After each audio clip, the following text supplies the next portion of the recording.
Hi! Sa loob lamang ng ilang araw, naranasan ko mga bagay na dati ay napapanood ko lang sa telebisyon, mga lugar na dati ay nakikita ko lang sa internet, mga pagkain na dati ay pinapangarap ko lang matikman, mga tanawing dati ay akala ko hanggang larawan at video lang, at mga karanasang hindi ko inakalang mararanasan ng isang simpleng probinsyanang babae na minsang nangangarap lang na mas magandang buhay. Kaya samahan niyo ako sa episode na ito habang binabalikan natin ang aking unang impression sa Israel, ang mga bagay na ikinakagulat ko, ang mga bagay na napahanga sa akin, at ang mga aral na natutunan ko sa isa sa mga pinaka-importanteng yugto ng aking buhay. Hi everyone, this is Joy and welcome back to my channel. This is my first impression of Israel. Hindi ko makakalimutan ng unang araw na ito.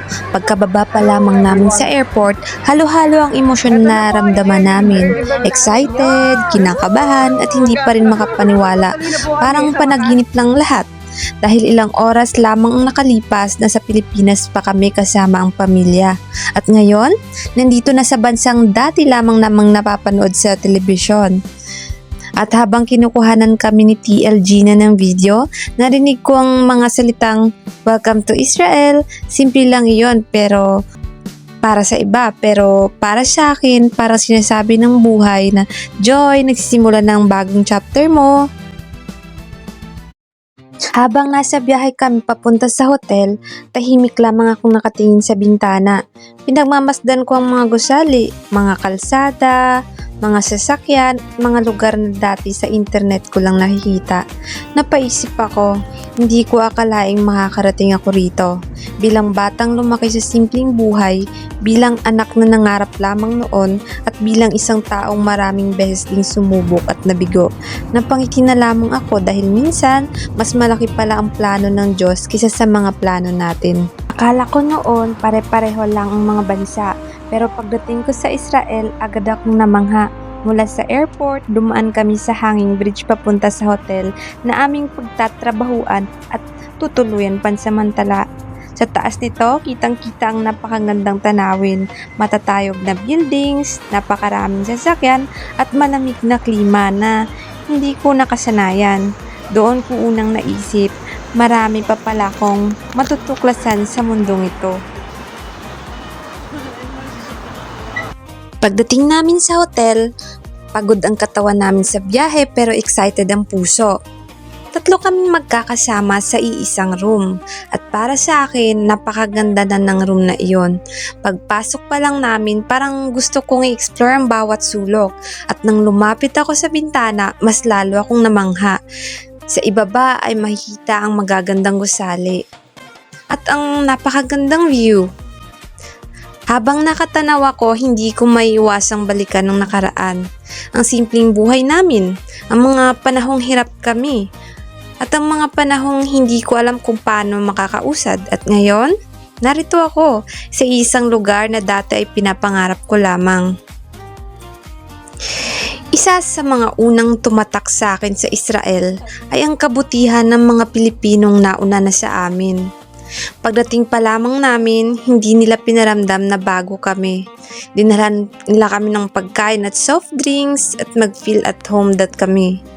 Kinamusta kami, nakipagkwentuhan, at paulit-ulit nilang sinasabi na kapag may kailangan kami, sabihan lang sila. Napakalaking bagay noon para sa amin dahil nasa bagong bansa kami. Malayo sa pamilya, malayo sa mga taong nakasanayan namin, pero dahil sa kabutihan nila, pakiramdam namin may pamilya na rin kami sa Israel. Welcome to Israel! First day pa lang may adventure na agad. Akala namin airport at trabaho ang unang challenge namin sa Israel. Hindi pala. Hindi ang pagbukas ng pinto ng CR. First day pa lang, muntik na maging permanent president ng Baguio ang isa namin kasama.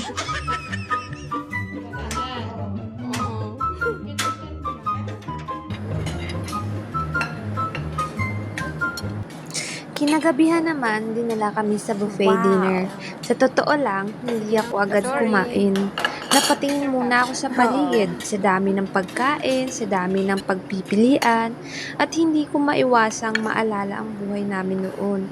Yung mga panahong sapat ng toyo, asin, mantika para may maihain sa mesa. Kaya habang nakapila ako sa buffet, hindi pagkain ang una kong nararamdaman, kundi pasasalamat. Pasasalamat dahil kahit mahirap pang naging simula, pinatunayan ng Diyos na may magandang plano siya para sa bawat taong hindi sumusuko. Pagkatapos ng excitement, dumating na ang totoong dahilan kung bakit ako nasa Israel. Trabaho.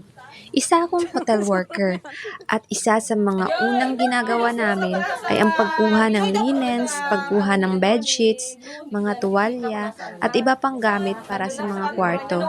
Unti-unti kong natutunan ang sistema at kung paano maging mas mabilis at mas mahusay sa trabaho.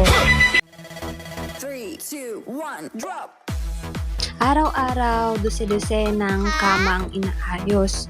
Bedsheets, pillowcase, duvet covers, at kwartong nililinis. Pagod man ang katawan, masaya naman ang puso.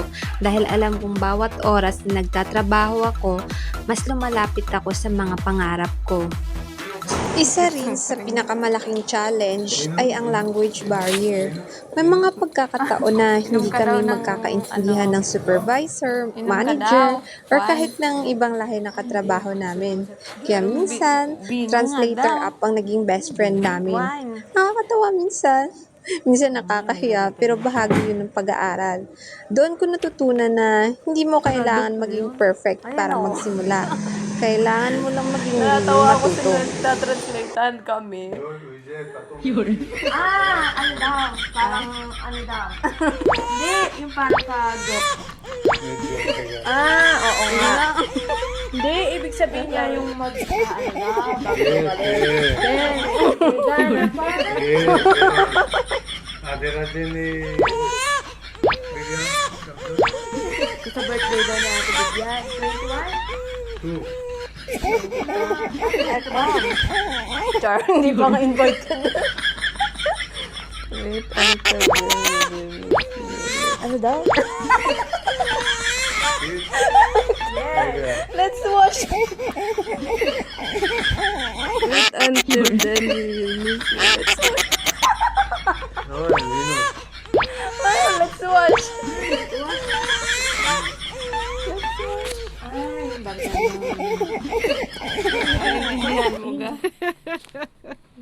Oh, Vivian. Onion judge. Ah, okay. to come Yes, to- yes, yes. No. together with Lisa after work. Job part. Why my birthday you cannot come? No, No. I call you. Un téléphone. Then Vivian, you Téléphone, go, Vivian. me, no. No problème, téléphone, Vivian. I know. Babayagan. Enjoy. Hi guys, libot-libot lang kami. Isa sa mga ginagawa namin kapag may free time, pagkatapos ng trabaho ay maglakad-lakad sa paligid malapit sa hotel namin, nag-o-observe, pinagmamasdan ng mga tao, ang mga building, ang mga tindahan, at ang simpleng buhay sa bagong bansang ito. Sa bawat lakad, pakiramdam ko mas lalo kong nakikilala ang Israel. At mas lalo ko rin nakikilala ang sarili ko.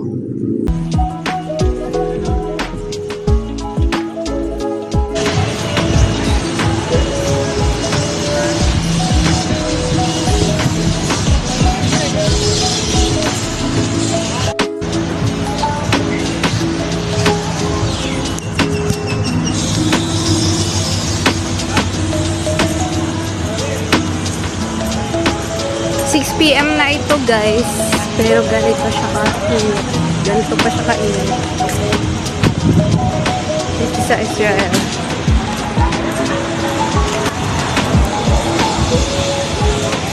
Yun yung hotel na pinagtatrabahoan namin. Yan. Crown Plaza.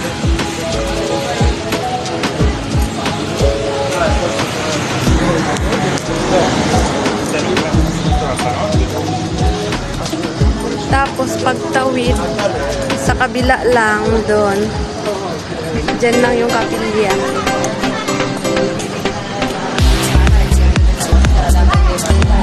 Malapit niya lang sa kapag nasa hotel kami nag-stay. Wow, init pa diba? Alas 6 pa lang. Init pa dito.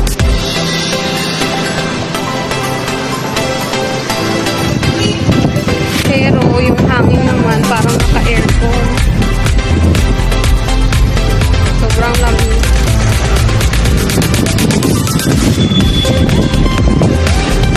Hindi din uso yung payong dito. Wala kami nakikita ng nakapayong dito. Kahit sobrang init, kahit sa beach.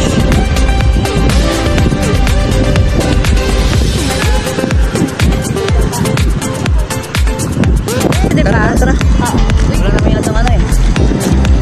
Wala mga 5 star from 5 star. 5 star hotel siya.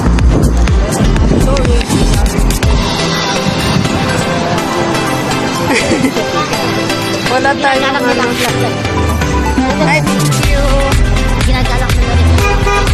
Oo, kasi sabi sa akin magbabayad daw sila sa mababangga nila, pas mababayad pa sila sa gobyerno kapag nakabangga sila. Kaya kapag nakakita sila ng tao, namiminer agad sila.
Batyam. Batyam. Here in Israel. Isa ito sa pinakamamahal. Wow! Diba? Ang mahal. Wow! At dito, mga makikita mo yung napakaganda. Wow! Yung view niya. Tama ba? Tama ba yung pagkasabi ko? Yes. Madami yung Pinoy dito. Pero yung totoo, kami lang yung andito ngayon. Ewan ko, wala pa kasi sila. Nakikita nyo yan, yan. Lalakihang alon. Every, anong tawag dito, hindi naman siya every Thursday or every other day. Pag nagkakaroon ng kakayaan lang after ng work at same yung out namin, na naiisipan namin punta dito. Magtanggal ng pagod, mag-enjoy, mag-relax. Sino ba naman ang hindi mag-relax sa napakagandang beach na to, di ba? Okay. Bye! This was my first impression of Israel. A new country, new people, new friends, new experiences, new challenges, Ano ba yan? and a new hope. Sa bawat bagong lugar na pinupuntahan natin, hindi lang tanawin ang nadidiscover natin. Minsan, sarili rin natin. Hindi ko akalaing ang simpleng probinsiyanang babae na dati ay tumutulong lang sa nanay na magbenta ng gulay, yung nangihornal ng mais, mani at munggo, at may para lang may makain at may maibenta, ay makakarating balang araw sa isang bansang dati ay napapanood lamang sa TV. At doon konti-unting nare-realize na hindi hadlang ang kahirapan para mangarap. Hindi sukatan ng kinabukasan ang pinanggalingan mo at hindi kailanman maliit ang pangarap ng taong marunong magsumikap, magtiwala sa Diyos at hindi sumusuko sa buhay. Hindi hadlang ang takot para sumubok at hindi hadlang ang mga kabiguan para magsimula ulit. Minsan, ang kailangan lang talaga ay lakas ng loob na gawin ng unang hakbang at pananampalataya na sasamahan ka ng Diyos sa bawat hakbang ng iyong paglalakbay. At hindi ko pa alam noon, nang bansang ito ay magiging malaking bahagi ng kwento ng buhay ko. Dito ako natutong maging mas matatag, mas independent, mas grateful at mas malapit sa mga pangarap na minsan ay parang imposible lang. Pero gaya ng bawat magandang kwento, ito pala ang simula. Sa susunod na episode, samahan niyo akong tuklasin pa ang Israel. Ang aking unang mga araw sa trabaho, mga culture shocks na hindi ko inaasahan, mga bagong kaibigan, mga pagsubok at mga aral na habang buhay kong dadalhin saan man ako mapunta.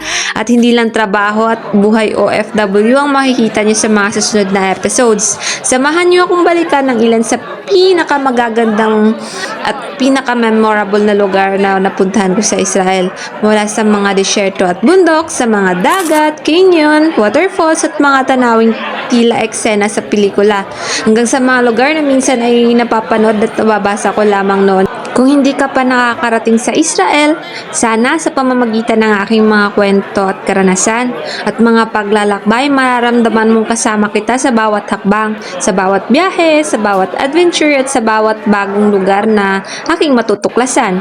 Para na rin tayong sabay na naglalakbay, sabay na nangangarap at sabay na natututo sa mga aral na ibinibigay ng buhay dahil ang paglalakbay na ito ay hindi lang tungkol sa pagpunta sa iba't ibang lugar.